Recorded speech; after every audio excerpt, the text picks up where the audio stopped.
Hello students of class 12। तो दो question और मैंने लिए जो भी आपके युक्ति आधारित ही क्वेश्चन है, लेकिन ये अंतर से आधारित क्वेश्चन है। जिसमें पहला क्वेश्चन मेरा इसमें है सरल सूक्ष्मदर्शी और खगोलीय दूरदर्शी में क्या अंतर है ये बताइए। और दूसरा क्वेश्चन है मेरा खगोलीय दूरदर्शी तथा मतलब इसको हम कहेंगे अपवर्ती दूरदर्शी तथा परावर्ती दूरदर्शी में अंतर लिखिएगा। तो दोनों क्वेश्चन, एक क्वेश्चन 2022 में पूछा गया है जो कि आपके स्क्रीन के सामने दिखाई दे रहा है, और इसके बाद वाला जो है वो आपका 2023 में पूछा गया है। तो ये युक्ति आधारित है, अंतर वाला, इसलिए मैंने इसको भी कवर किया है। चलिए समझते हैं, पहला ही क्वेश्चन समझते हैं जो युक्ति आधारित है, सरल सूक्ष्मदर्शी एवं खगोलीय दूरदर्शी में अंतर। चलिए बच्चों समझते हैं।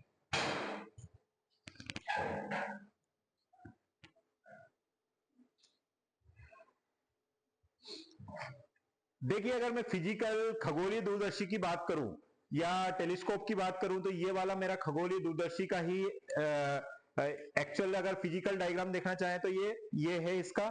लेकिन हमें यहाँ पर रे डायग्राम समझना है, इसलिए रे डायग्राम समझते हैं क्या है और अंतर क्या है ये भी थोड़ा समझते हैं।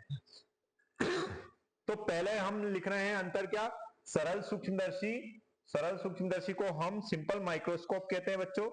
क्या बोलते हैं? Simple microscope. तो ये सरल सूक्ष्मदर्शी सिंपल माइक्रोस्कोप, और ये एस्ट्रोनॉमिकल टेलीस्कोप या खगोलीय दूरदर्शी कहते हैं। तो ये मेरे पास जो है वो खगोलीय दूरदर्शी का था, लेकिन हम अंतर देखते हैं रे डायग्राम की हेल्प से देखते हैं। तो बच्चों, जब हम सरल सूक्ष्मदर्शी की बात करते हैं तो इसमें केवल एक उत्तल लेंस होता है, जैसा कि आपको यहाँ पर एक उत्तल लेंस दिखाई दे रहा होगा। तो यहाँ पर एक उत्तल लेंस होता है।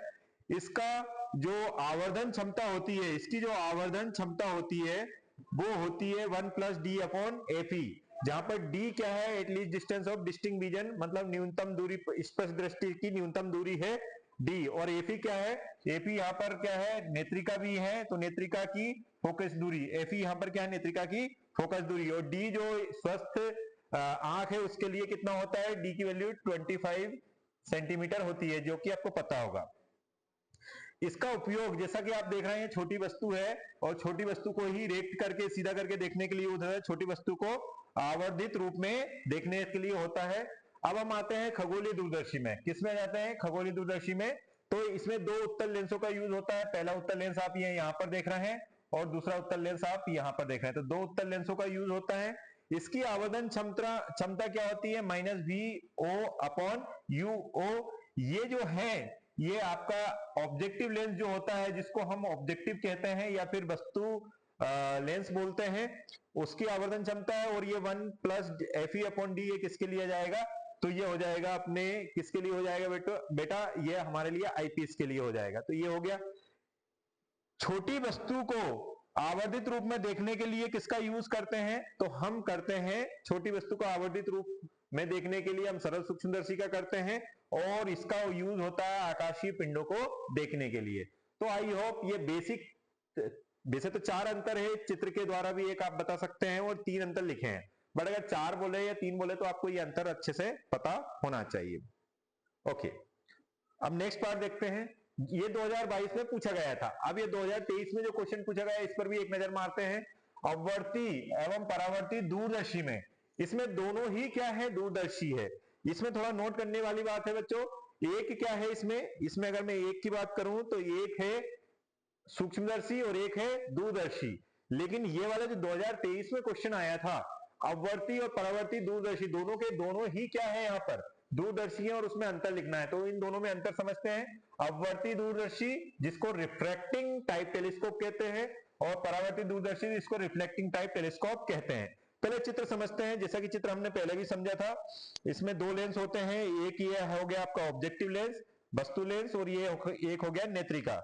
आपको पता है वस्तु कहां पर रहती है, अनंत पर रहती है। ये किरणें ऐसी आती है, ये यहाँ पर कहीं इमेज बनाएंगी, ये देखिए आई है, इस पर बनाई, तो यहाँ पर वस्तु का प्रतिबिंब बन गया। अब ये दूसरे लेंस के लिए किसकी व्यवहार कराएगा, वस्तु की तरह, और यहाँ पर ये प्रतिबिंब इसका उल्टा बन जाएगा। तो ये क्या हो गया आपका, ये हो गया आपका अपवर्ती दूरदर्शी। अब हम अगर परावर्ती दूरदर्शी की बात करें, मतलब इसमें दर्पण होना चाहिए, तो इसमें ये अविदृश्यक दर्पण हो गया, प्राथमिक दर्पण, और ये द्वितीयक दर्पण हो गया, जो कि आपका क्या होता है, उत्तल दर्पण होता है। तो इसमें अगर हम बात करें, ये आपतित किरण है, ये अपवर्तित किरण है, और ये फिर उत्तल दर्पण से जो अपवर्तित किरण होकर यहाँ पर ये नेत्रिका से देखा जाता है।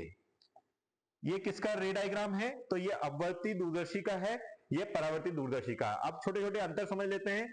इनमें अभिदर्शक की जगह एक उत्तल लेंस प्रयुक्त करते हैं। देखिएगा यहां पर ये आपको स्पष्ट दिखाई दे रहा है उत्तल लेंस। इसमें अभिदर्शक के स्थान पर परवलयाकार या अवतल दर्पण यूज किया जाता है, या परवलयाकार दर्पण प्रयुक्त किया जाता है। तो आप यहां पर अच्छे से अगर देखें तो यह दर्पण है, और ये परवलयाकार हो सकता है या अवतल हो सकता है। दूसरा, इनमें प्राप्त प्रतिबिंब में गोलीय विपथन व वर्ण विपथन नहीं होता है, मतलब इसमें क्लियरिटी होता है, सॉरी इसमें क्या होता है। किसकी बात कर रहे हैं? अपवर्ती दूरदर्शी की बात कर रहे हैं। इसमें क्या होता है? इनमें प्राप्त प्रतिबिंब में गोलीय विपथन और वर्ण विपथन होता है, मतलब क्लियरिटी इतनी अच्छी नहीं आती है, और ये मुक्त होते हैं, मतलब इसमें क्लियरिटी थोड़ा सा ज्यादा अच्छी आएंगी। और जो कुछ एरर्स होती हैं, जो प्रतिबिंब में गोलीय और वर्ण विपथन होता है, उसमें ये परेशानी इसमें नहीं आती है। इनकी लंबाई, इनको कैरी करना थोड़ा डिफिकल्ट होता है, क्योंकि ये भारी होते हैं, इनकी लंबाई ज्यादा होती है, और इनकी अपेक्षा इनकी लंबाई कम होती है। ये देखा जाए तो इनका एडजस्टमेंट करना थोड़ा सा डिफिकल्ट होता है, इनका एडजस्टमेंट करना इजी होता है। इनका वेट ज्यादा होता है, इनका वेट कम होता है। तो ऐसे करके मैंने कुछ अंतर बताए हैं। आप चाहे तो एक बार इनको सभी को अच्छे से स्क्रीनशॉट ले लें। ये लीजिए बच्चों, स्क्रीनशॉट ले लीजिए। तो ये भी आपका 2023 में पूछा गया है, इसलिए मैंने सोचा कि दोनों के अंतर पर भी एक छोटा वीडियो बना देता हूं। आई होप समझ में आ गया होगा। Thank you.